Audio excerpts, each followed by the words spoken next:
Welcome, everyone, to the Nerd Journey Podcast, episode number 167. We're joining you every week to talk IT career progression and bring you the advice we wish we'd been given earlier in our careers. I'm your host, Nick Cordy, at NetworkNerd_ on Twitter, filling in for my normal co-host, John White, at VJourneyman. We are both pre-sales technical engineers with backgrounds in IT operations. We hope our career discussions will be vendor neutral, relevant across disciplines, and remain timeless. If you're enjoying our content, please drop us a positive review on Apple Podcasts or wherever you subscribe. And if you want to get in touch with us, tweet or DM at Nerd Journey. Ultimately, we're just two nerds on a journey to career enlightenment. So let's take a trip. It is the long-awaited part 3 of our series of interviews with Andrew Miller. But first, let's review how far we've come. In episode 165, part 1 of our discussion with Andrew, we talked about how he got into the IT industry through IT operations, into business ownership, and eventually into pre-sales. In part 2, episode 166, we followed Andrew into management of 2 different types of teams. And we talked about what life inside a fast-growing startup was like. And we find at the end of that segment, Andrew trying to figure out how to deal with that and feeling that the only option he had was to take a pause. This week, we're going to drill into that a bit more. That decision to pause, to take a break from working anywhere for a little while. Andrew shares what his self-reflection and analysis process was like to even decide that. And that there's a lot more thought and planning that goes into this than just quitting one day randomly. So listen carefully. And I think you'll see that Andrew takes a step back into the individual contributor camp with his move to Pure. He's going to tell us what drew him to Pure Storage, what he does there today, and how he figures out where to focus his time to make the biggest impact. He'll also share some thoughts on what that principal role is in our industry and a little bit about what comes next for Andrew Miller. So let's get to it.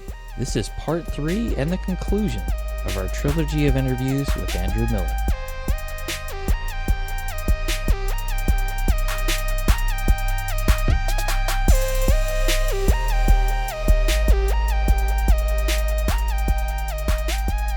That can be really rough. I can see how you could, be close to burnout after 2 years. Kudos to you for having the mindfulness of what was happening and the humility to say, I need to back off some. Did you come to that conclusion all by yourself? Did you have anyone outside yourself say something to you? I'm just really curious about that part. There's maybe a couple pieces there to pull apart. One is that I had previously between Sirius and then Rubrik taken some time off. Was fortunate enough to be able to do that. Go back to see my wife's family on the other side of the world. We traveled around with the kids for a couple months. That's the sense of you hey, well, I'll do this when I'm retired. Well, why not do it in the middle of your career? Now that requires a professional network and not burning bridges and some level of even trust and confidence in higher purpose kind of thing and belief. The other piece there is that I saw. I'm fortunate that I didn't, and I'm kind of trying to think here carefully because I'm not trying to, sound super capable. I saw folks that I was working with that I maybe over the last year and a half had really good working relationships with, and then I'd see them behave in ways that didn't seem like who they were. And the phrase would kind of be like, wait a minute, so-and-so, Patrick. That's not any of the people I'm thinking of. So if you're a Patrick out there, I'm not talking about you, but Patrick isn't like that. He must just be having a bad day, week, month. And then you see people that you'd worked with previously, in some cases constructively, start to feel threatened by new people coming to the organization. And they're not embracing the change and trying to grow with it and ride it. They're trying to be a little bit more of like, get off my lawn or don't do stuff. And then seeing that and trying not to just be oh man, so-and-so, I'm going to write them off, but like, wait a minute, is there anything in me where I'm doing that or I'm becoming that person? Or can I feel shades of that? And sometimes you can, because you see changes coming in that you can agree with at a theoretical level, and then you look at your energy bank and say like, at a practical level, can I lean into what I know is what I believe is the right thing to do mentally? And do I have the energy to do it? Or am I starting to be like, this is good enough, I don't care? And that's not to say that you have to do every single thing perfectly. Good is the enemy of better or best, or I'm mangling the phrase, but I think you know Perfect what I mean. is the enemy of complete. Thank you, Brad Yeah. Pinkston, for teaching me that lesson. But that just even kind of looking inside of, are you starting to get a little bit stretched? The other analogy I think of, because we haven't done any literary references today, would be in the first book of the Lord of the Rings trilogy, where Bilbo says that he feels like too little butter scraped across too much toast. I think I got that 50% right. And you start to feel like how many different directions you're getting pulled. And can you reset those expectations? Or is it better to just take a pause, step outside, and find the next thing? Now, the hardest part of that, frankly, is leaving folks that you care about and that you've hired with the expectation of how you want to help and grow their careers. And there's this really hard balance as a manager of, you've got family, you've got personal life, capabilities, career, but you don't want to just run away like I'm out kind of thing. So it is a super hard decision, but it can't be. I mean, we're hiring adults and everyone is responsible for their own career. So you want to help as much as you can, but that's even what I think about. And I say to folks, like you, John, Nick, Andrew, hopefully we have bosses that care about our careers, but ultimately no one's responsible for it except us, right? That kind of thing. For sure. Right. You just have to make sure that you're not hiring them with the implicit promise that you're going to be there. That person can't look you in the eye and say, listen, I'm coming here to work for you and not for the job or for this. Like that is, a different kind of like personal contract that you have with somebody. And, if that's the case, then you have to figure out, I think, something else. Like, can I, going back to those stressors, can I ground myself? Can I take, travel off of my plate? Can I take time zones off of my plate? Can I, go to my management and say, listen, we need to hire somebody for the European, time zone to take, that stuff. And by the way, I can't travel outside of, the East Coast anymore. And, I can't, work past 5 p.m. Eastern time. I mean, and if I can do all those things, then I can keep on managing these 12 people, but I can't do everything. And sometimes that's just, that's just not right for the organization, and the organization needs somebody that can do all those things. Right. And then that, I think what you're saying is if you realize that that is the case and that they can bring somebody in, then the right thing for you to do is leave or take a break or take a vacation or go on sabbatical. It's very self-aware and I applaud you for that. It also takes strength of character, right? And you said a certain belief and maybe also a sense of financial, I would say maybe you have to set yourself up for that, right? Because if you spent all of your money that you were earning that entire time period, then you don't have the flexibility to walk away. This was sometimes in that time, both after Sirius and then Rubrik, podcasts with Ken Hoy, who actually I ended up hiring at Rubrik, and then he's later over at AWS now. Love Ken. As well as Keith Townsend, because he stepped away and then went into a different role. But there's some good just basic financial principles, which sometimes we don't want to talk about money and tell people what to buy, and everyone applauds when you buy big toys because they're fun and they're cool, kind of thing. But the living below your means to provide that financial flexibility. It even one thing that stuck with me is I went to a conservative Christian college, and there was an accounting professor there who just come out of working for the FBI. And I set all this up for, this is wandering toward right up to the edge of the language rule. But he said in one of the accounting classes that you need to make sure to freshmen and sophomore students, you need to have a go blank you fund in case your boss asks you to do something that you don't believe you can ethically do. And he actually said the words in the classroom, and everyone goes did you just say that? Kind of thing. And he was like, I did, because I mean it. And so not that you want to flame out at a job and say I'm out, I'm leaving kind of thing, but the ability to know that if you do need to leave, you'll be fine. And that means that you now don't have to flip the financial priorities on top of your marriage or your kids or other things that we all say and we believe should be the higher priorities. But if there's not the financial cushion there, it's very hard for them to be practically. So that's even some of, like, if you're a SE in a leveraged compensation role, let's go back to that. Live off your base, because you never know what the bonus is going to be. You never know what the commission is going to be. And man, you don't need that quarter by quarter, month by month stressor on your life kind of thing. So I don't know if I should even put in a kind of a little bit of a Dave Ramsey plug. There's some good stuff there. Once we get to the investments, then I'm like, I go a little bit of a different path, but the level of, we don't have to keep up with the Joneses, and you can do financial security essentially gives you options. That's what it does. It gives you optionality. Discipline. That's the financial discipline to maintain, like, that, not have an escalating lifestyle, right? Along with, like, an escalating salary, because, sometimes money is a trap, right? It's like, hey, you have this great compensation. Great. Now we want you to start. Listen, let's not think about it as lying, but we are going to deliver this feature. It's not available now, but we just can't talk about it as if it's not yet available. And it's like, well, ethically, that is past where I'm willing to go.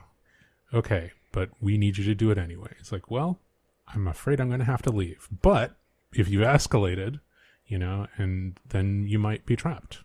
If you've escalated your spending along with your compensation. So I think that is important.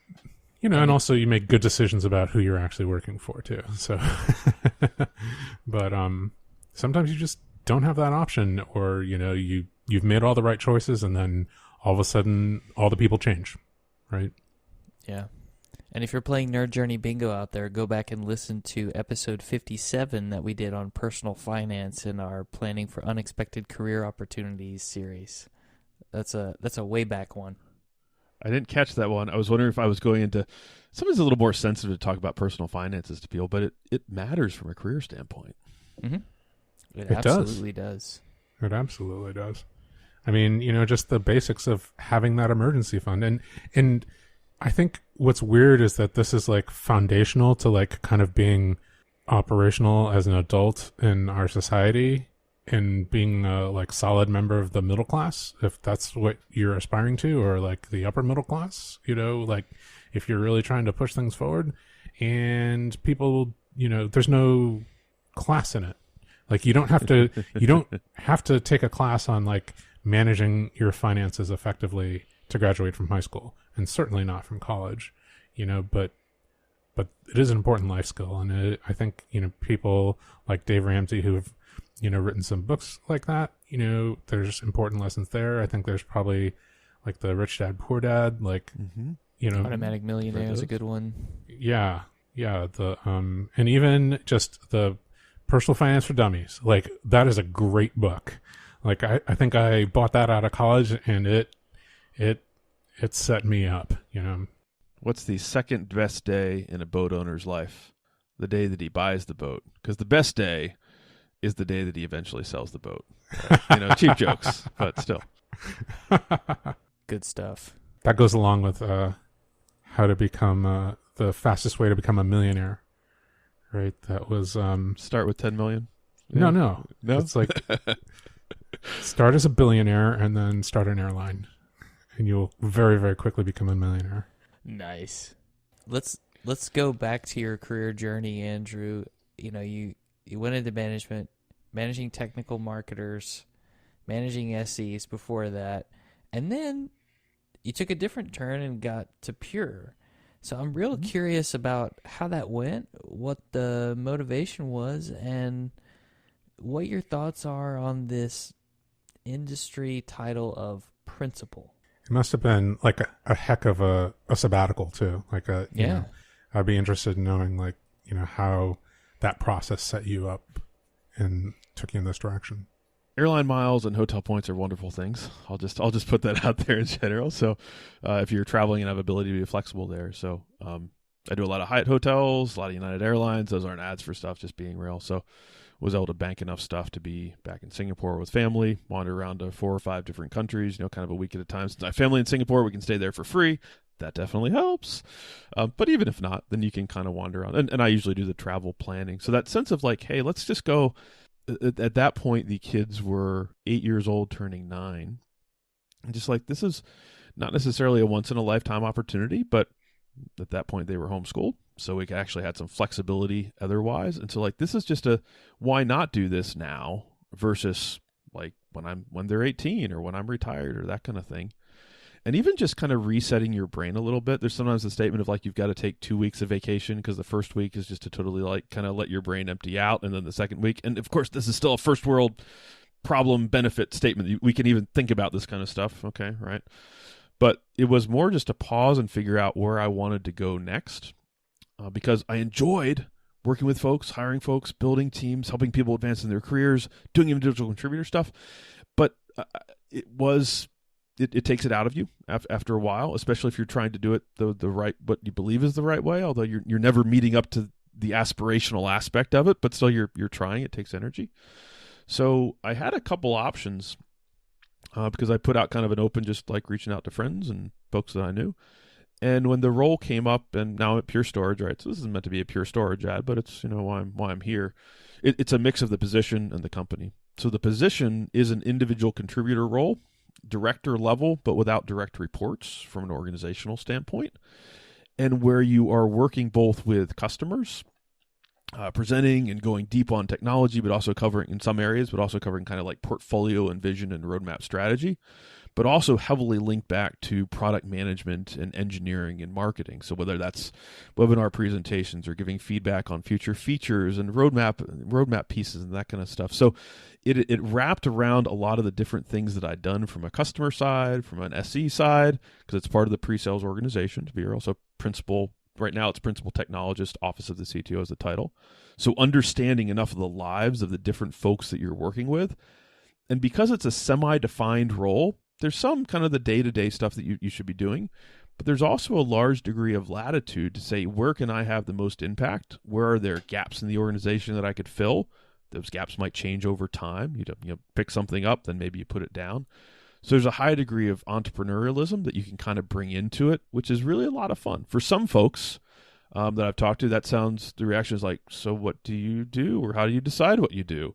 Or it's like, you can figure out what you want to do. That's cool. And you still have to justify and mildly advertise it to show the value of it without being over the top. So when I joined, the title was Principal Systems Engineer.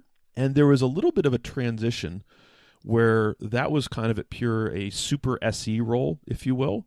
And right when I joined was when it was kind of starting to transition to principal technology strategist and then principal technologist. The core is that you still have technical aptitude and depth, but as Pure was growing faster than the size of this team, you couldn't continue to be a super SE, being real, just because there's too many things. There's too many sizing to look at and deep dive this and et cetera. So Pure started to hire more overlays in various ways. We call them Sales Solutions Architects. They go deep on SQL or Oracle or performance or this or that. So there was a need for folks that still had technical background, but could be, and I stole this, I put this in one of the blog posts, I think you might have read, Nick, about like a nerd who's allowed to talk, kind of thing. That you can hopefully put your brain in and out of business gear and technology gear and mix those two. And frankly, I enjoy talking to folks and presenting and storytelling, that kind of thing. The whole, like, the top fears is going to the dentist. I've had a root canal or two, shame on me, flying, public speaking. Like, I feel like I've kind of run into a lot of the classic fears, but that's also a supply and demand thing. If you like some of that stuff, there aren't as many people that like to do it. And then there's this, kind of sometimes pyramid that follows from a position and pay standpoint. The one other thought there is that I've also thought about in a semi-defined role, and you're trying to figure out where you can have impact and what you should do, about this kind of a 2x2 matrix, if you will, of if you look at where do you put your time. So on one side is micro and macro. Okay, on the maybe that's on the left side, and then you have reactive and proactive. So if you're in my case, just to be real, it's an overlay role. Micro reactive, that bucket fills itself over time. You're known to folks. You have specific things you're tasked to do, where people see that you're good at doing these things. They pull you into customer meetings. They ask you to help with stuff. Cool, great. You're there to do that. We're there. I feel badly I haven't mentioned the phrase servant leadership earlier, but that's both from a management standpoint. But even fundamentally, like I'm here to help. Hopefully help in the best overall way for the organization. But if we need to, sweep the floor to finish up a marketing event and get out the door, cool. That's cool. So micro reactive. You think of macro reactive, maybe that's over time you're getting pulled into bigger initiatives, but it's still, you're getting pulled in. The micro proactive, well, that's like in this role, it's reaching out to SEs and reaching out to peers and actually seeing new people in the organization that come in product management or marketing or SE management and reaching out to have these discussions where it's not I need something from you, but I'm just looking to get to know you and build a relationship. The macro proactive, that's the fun one. Because sometimes you see executives that they have their pet projects. I think we've probably all seen that. Like they do it because they like it, not because it's good for the business. But if you're in that balance of field engagement, customer engagement, talking with folks, trying to remember what the real world is like, you can use that micro reactive to mine that for the stuff that's most beneficial from a macro proactive standpoint. Examples. If I hear multiple times from an SE standpoint confusion on certain things, working with our enablement team, with our training departments, even sometimes recording stuff internally, maybe writing my own blog posts. When COVID hit, had the opportunity to take what had been a lot of field marketing participation and move that into online stuff and starting up a coffee break series that we've been running now for about a year, and we usually have over 1,000 folks attend, and that's a really fun thing to do. It's actually more like a VMUG UserCon presentation, by the way. The first half is more solution focused, and only in the second half do you get to the actual company product stuff. Like that's the right way to do it, I fundamentally believe. So looking at that stuff so you keep the macro proactive relevant based on the micro reactive, things that you see, the trends and consistent things. But so it also helps the field and it maps to what matters. I feel like I went too long and strung together a bunch of random thoughts, but back to you. I think that's an interesting matrix for thinking about the types of tasks you have to do and the impact that they could potentially make. I like that. And using one category to impact another, even better. Still trying to help, but on a wider scale. And I left out that was the position. I went on the position for a while. From a peer standpoint, I fundamentally like where Pure is going from a strategy perspective. I had a lot of infrastructure background, backup, storage, virtualization, etc. And I wanted to keep my career moving, but you can only do that based on just the build versus buy. Like people will hire me for all the existing background. They won't hire me necessarily for the places I want to go, but Pure had just announced a product called Cloud Block Store.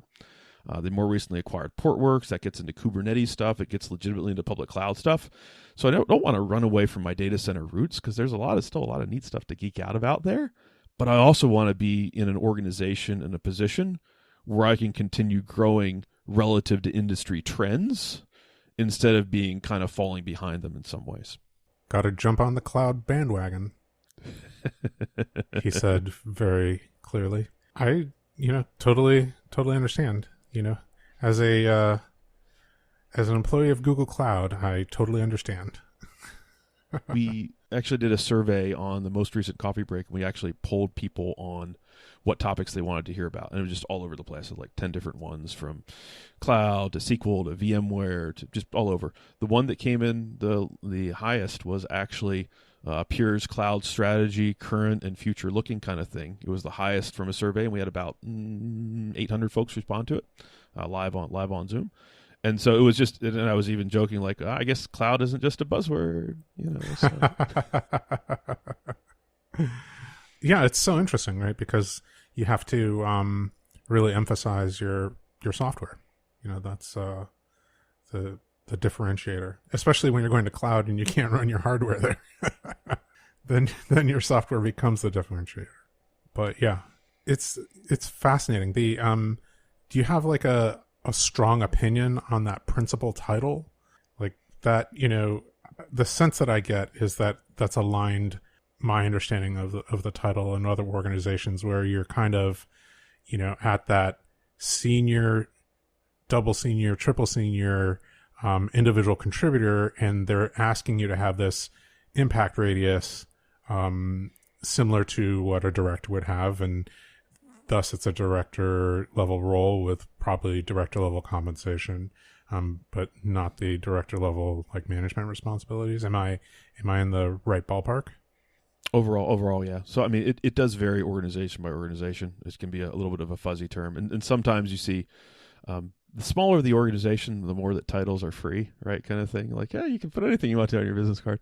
At this point within Pure, and some of the organizations, I'll think of VMware, or even let's say IBM, though IBM goes all the way to like fellows, which is like a wonderfully cool term in a way. But the principal is often kind of the pinnacle or the height of the individual contributor path within kind of a technology organization or a technology sales organization. So I do roll up inside the pre-sales organization, and just being super practical, I map to a region. I help people in the East Enterprise within Pure the most. That's where I get customer calls and engage. But then that's maybe 40-50% of my time.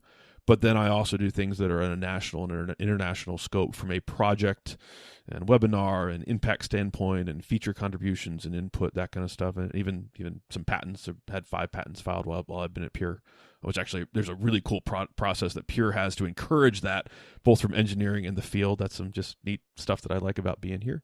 But it is it's a little bit of the sense of that someone who comes on, and this now even I'm going to circle all the way back to where we started, that there's a sense of hopefully that I'm experienced and I can bring value to a conversation with a customer and inside the organization.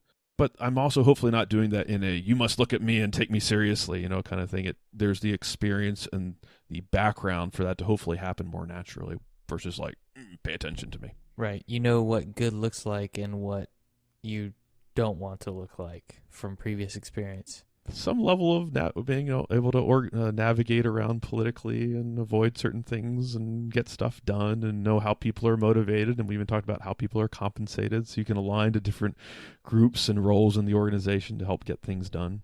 There's not a manual for this stuff. Well, actually, there's a podcast for this stuff. Not a manual, but a podcast for this stuff. There you go.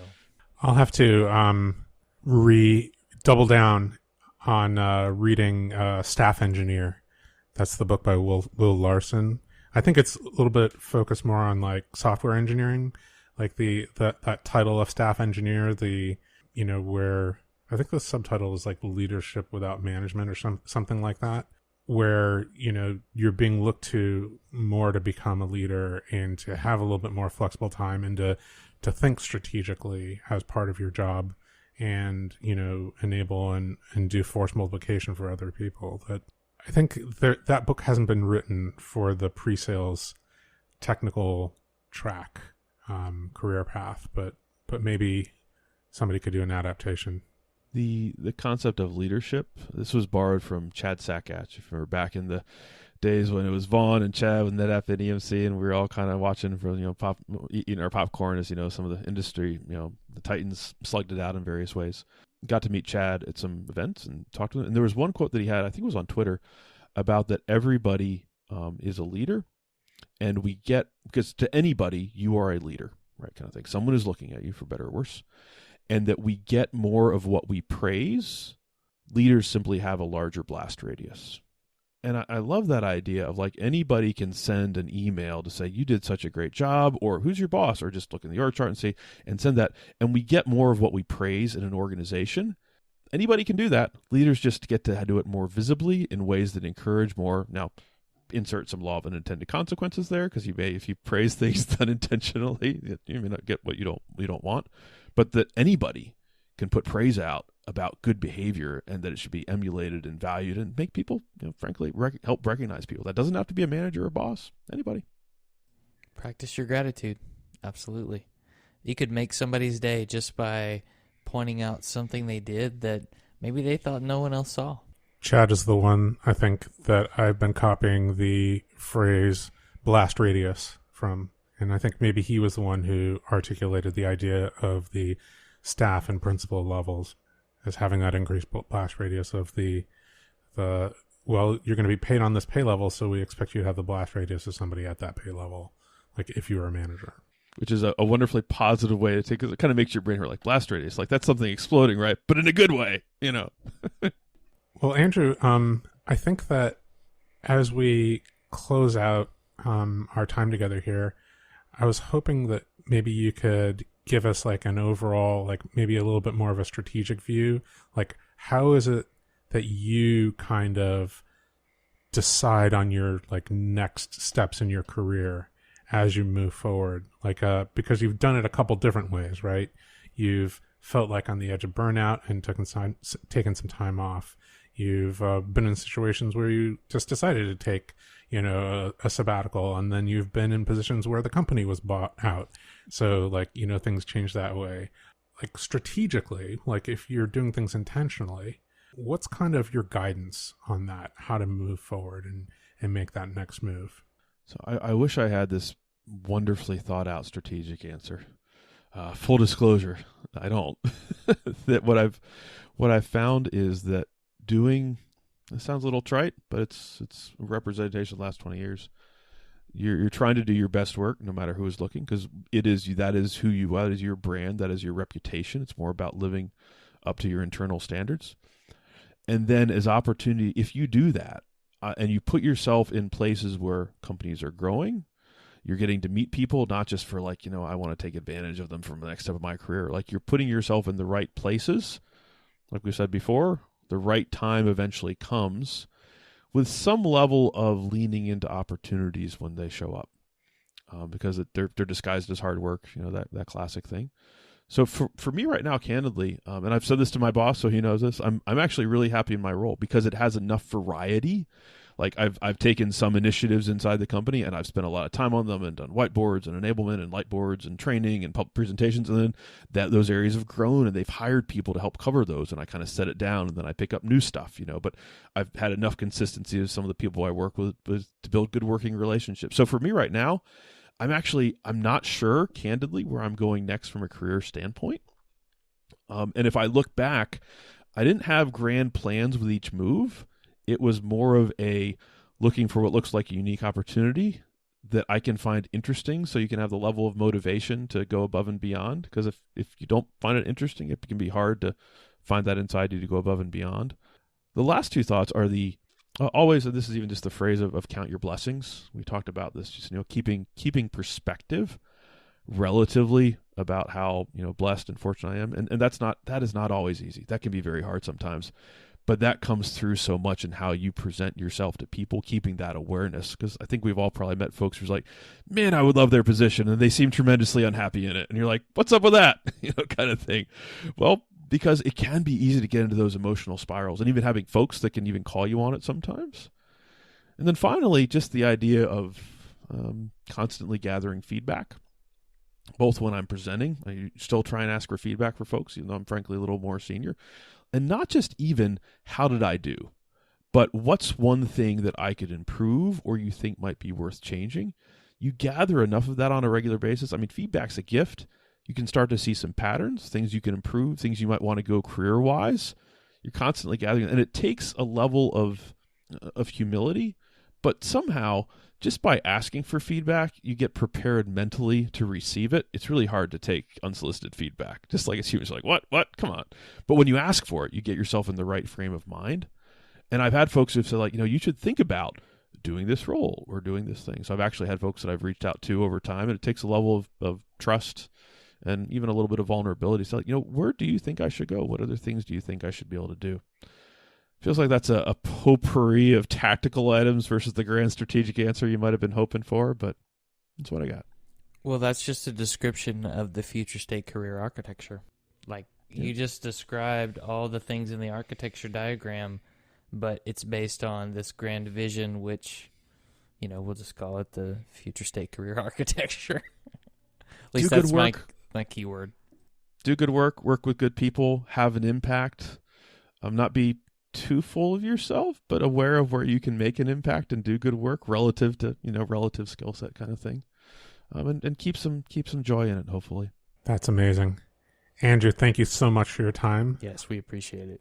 Yeah, we'd love to have you back again, and I'm sure that we'll take a break from this podcast recording to recharge and come up with interesting new ideas and things to chat about in the future. Thank you so much. Really enjoyed it.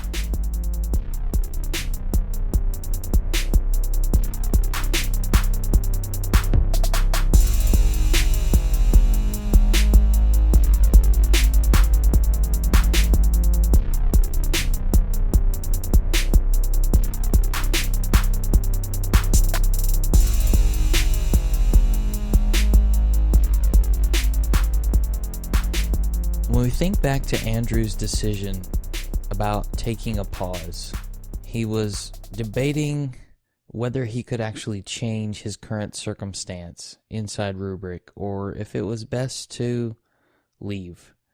And for him, it was better to leave. Not only to leave, but to take a break.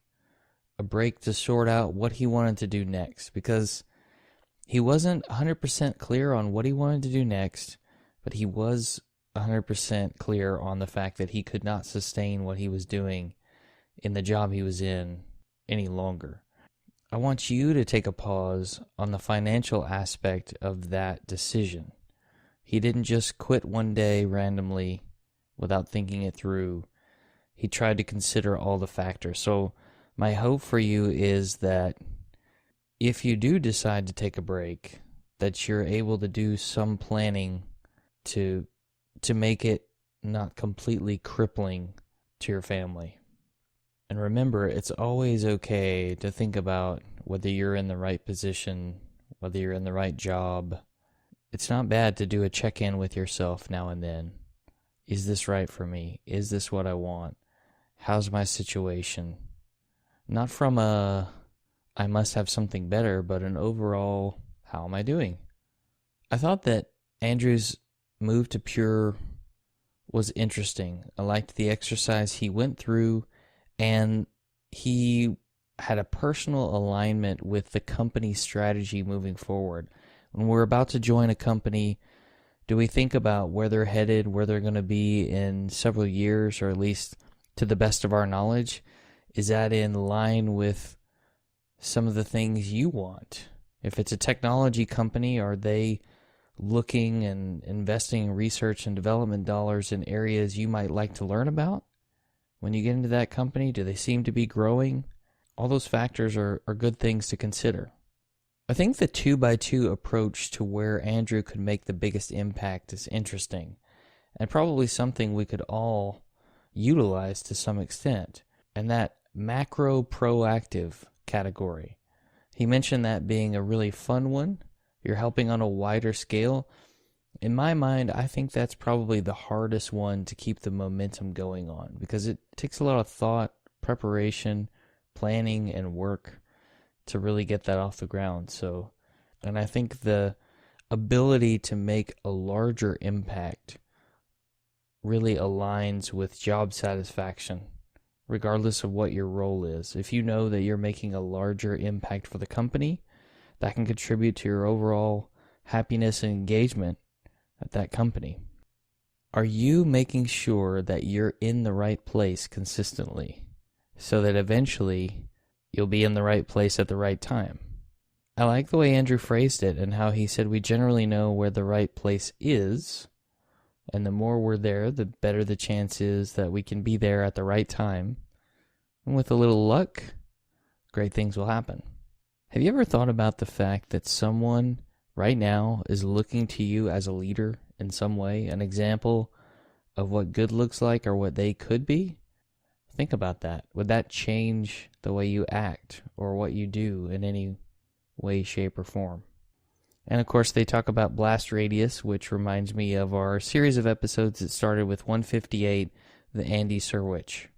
I hope you enjoyed this trilogy. I think it was great talking to Andrew, and you can easily see that he's been intentional throughout his entire career, and it certainly showed in the interviews we had with him. Just a reminder, we'd like people to subscribe and give us a positive review on Apple Podcasts or wherever you're listening.